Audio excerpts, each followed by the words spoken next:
आहे, अन्न व औषध प्रशासनानं आपला कारवाईचा धडाका कायम ठेवलेला आहे। मुंबईत डॉमिनोजच्या 3 आउटलेट्सवर एफडीएनं कारवाई केलेली आहे। अन्न सुरक्षेसंदर्भात त्रुटी आढळल्या आणि त्यामुळे परवाने निलंबित करण्यात आलेले आहेत। विलेपार्ले, बोरिवली आणि घाटकोपर इथल्या डॉमिनोज पिझ्झाच्या आउटलेट्समध्ये ही कारवाई अन्न व औषध प्रशासनानं केलेली आहे। टेम्परेचर मॉनिटरिंग, पेस्ट कंट्रोल, स्वच्छता आणि इतर बाबींच्या संदर्भात अन्न व औषध प्रशासनाकडून इम्प्रूव्हमेंट नोटीस देण्यात आलेली होती आणि 11 ऑगस्ट रोजी एकूण 104 स्थापनांपैकी आता एफडीएची ही धडक कारवाई आहे आणि त्यामुळे मॅकडॉनल्ड्स, बर्गर किंग सारख्या मोठ्या स्थापनांच्या देखील या कारवाईत समावेश आहे।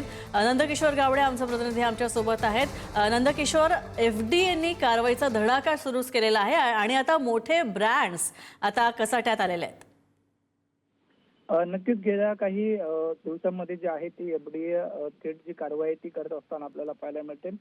कालपासून सुद्धा जे आहे ते 104 आस्थापनांवरती एफडीएने धाड टाकलेली होती आणि त्यामध्ये प्रमुख असं मॅकडॉनल्ड्स, बर्गर किंग यासारख्या मोठमोठ्या आस्थापना ज्या आहेत त्या पाहायला मिळाल्या। एकंदरीत टेम्परेचर मॉनिटरिंग, पेस्ट कंट्रोल, स्वच्छता आणि इतर बाबींसंदर्भात वेगवेगळ्या त्रुटी आढळल्यामुळे काही आउटलेट्सवरती जे आहे ते एफडीएने कारवाई केलेली आहे। अन्न सुरक्षेबाबत त्रुटी आढळल्याने ही काही ठिकाणचे जे परवाने आहेत ते सुद्धा निलंबित करण्यात आलेले आपल्याला पाहायला मिळतात। खरं तर डॉमिनोजच्या सुद्धा 3 आउटलेट्सवरती एफडीएची कारवाई आपल्याला पाहायला मिळते। त्यामध्ये विलेपार्ले, बोरिवली आणि घाटकोपर येथील आउटलेट्स होते।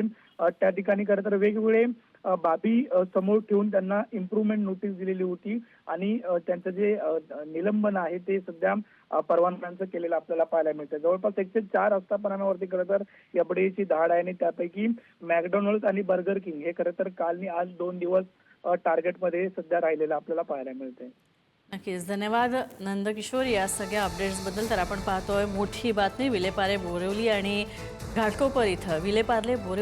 घाटकोपर इथं डॉमिनोजच्या 3 आउटलेट्सवर कारवाई करण्यात आलेली आहे। मुंबईत डॉमिनोजच्या आउटलेट्सवर कारवाई करण्यात आलेली आहे। 3 आउटलेट्स आहेत हे विलेपार्ले, डोंबिवली आणि घाटकोपर इथले। तर अस्वच्छता आणि इतर त्रुटी आढळल्यामुळे कारवाई करण्यात आली।